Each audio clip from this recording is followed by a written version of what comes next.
Kipyegon. Are you pretty well rested after all of your recent travel?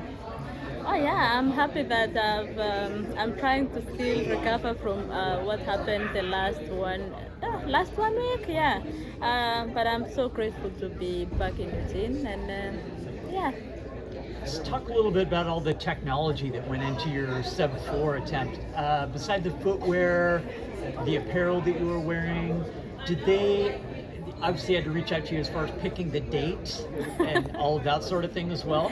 No, I think the team. I would say the team did everything they could to make the day perfect. The team really works very hard, day in, day out.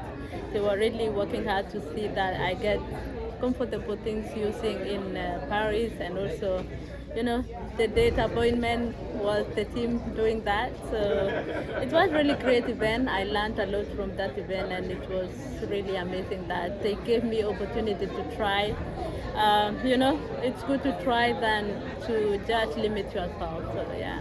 What's what specifically did you learn? I learned that everything is possible in life. You don't have to limit yourself. You can just go there, and when you have like you want to try something, just go for it and believe in yourself. So yeah. Elliot came up with the phrase "no human is limited," and you two are very close, and he's a big part of your inspiration. Talk a little bit about your relationship with Elliot and how he inspired you. Oh yeah, I will say Eliud is my friend. He is my mentor. He's somebody he have tried before something like what I tried last week. So being very close with Eliud that really motivate me a lot and change my mind to know that we limit ourselves to the mind. It's only exists in our minds. It's something that we can just say we are limitless in this world, and we can just push ourselves to the great things. And that is what I've learned a lot from Eliud. He really tried, and you see, he ran below under 2 hours. That was really great. If you had to pick a number of hours based on the time you spent on between footwear and aerodynamics and all the other testing, all the science that went into the sub 4 attempt, how many hours would you guess you spent on that? I will say, the team was coming over to Kenya to get feedback and everything, and I was so glad that they could do really nice things, and they could understand what I want to be comfortable. When you have when you have comfortable things to use, you can run fast. With the suit, it was really amazing to see during the event that it was looking great, and it was a very nice racing suit. Grant, Grant made a joke at the very first press conference, and he was saying that you chose him as your main man because he had a little bit shorter legs. Why did you decide to choose him? Sorry? Grant Fisher, he said that you chose him as your main man to be the pacer because he had shorter legs. But why? What was your reasoning? No, I will say about how the team make sure that I'm well protected, and I get the company. I choose Grant Fisher because he was a little bit shorter, and the other ones were good with the protection of the wind, and I could just get company.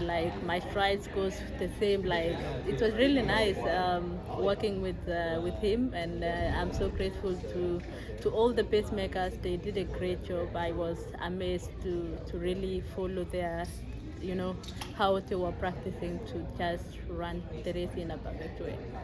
Yeah. To make an attempt like that and come back and compete in 1 week, what have you had to do to recover to be prepared?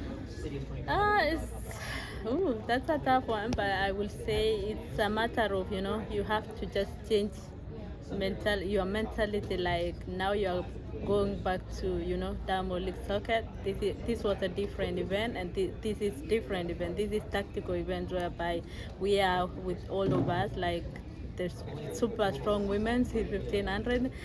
With the mile, I was only alone, focusing myself with the pacemakers.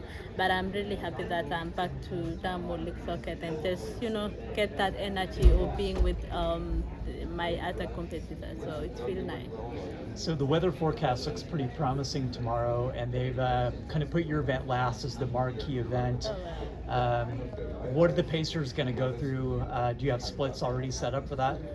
I would say I only have I just want to run my race. I just want to be, be part of the Diamond League and be part of the other competitors and just run the race, and we will see after the finish line. But I hope we will have a very nice race. We hope we will enjoy. We are all here. Jessica Hall, Georgia Bell, Welteji, many athletes are here. So we are looking forward for a beautiful race tomorrow. How do you feel about your event being moved to the last one? I feel so honored, to run, always it's like the mile is the last one on the track, and to have 1500 being the last one, I feel even more motivated to still, work very hard, knowing that, you have many people believe in you, and now the event is moved to be the last one. That is being honored in a high way. So, yeah, I'm really grateful. You've been in the sport a long time now. Who are some of the athletes that you looked up to as inspiration when you were a younger lady? I will say Vivian Cheriot. When I was young, I used to see Vivian. She is my role model since I was young, and she's still strong. She did London last month, so yeah, she kept me going, knowing that Vivian is still going. I still have to go also because she's my role model. Maybe Faith, it's a year of World Championships. You are the defending champion. Maybe in less than 2 months or 2 months, you will be competing again. Maybe what is your target and what is your long-term plan as you exit to the longer distance? Yeah, the big goal is World Championship, of course. That's the bigger goal of every athlete this year, that the World Champs is coming. But my plan is just to one step at a time. Tomorrow, and then after tomorrow we will see what's coming up, and then we also have trials in Kenya, and then I know I will be part of the team, but my focus is just to be in the World Championship and just make sure that I run a good race, and of course the gold medal is the target. I hope to stay healthy, I hope to stay injury free, and we will see what will happen in Tokyo. Good luck tomorrow. Thank you. How will you apply what was learned in Paris to future races? What are your takeaways from the Paris event? And as a follow-up, and might you try this again once those changes are applied?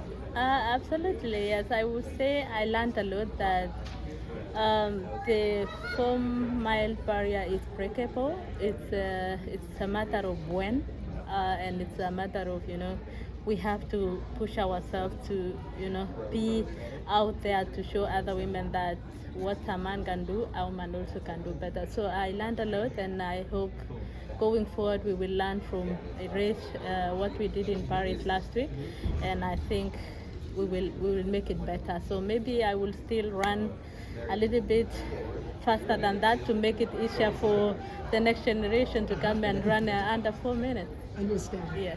What did you learn about yourself though by doing that, especially with leaving it all on the track the way you did at the end? Sorry?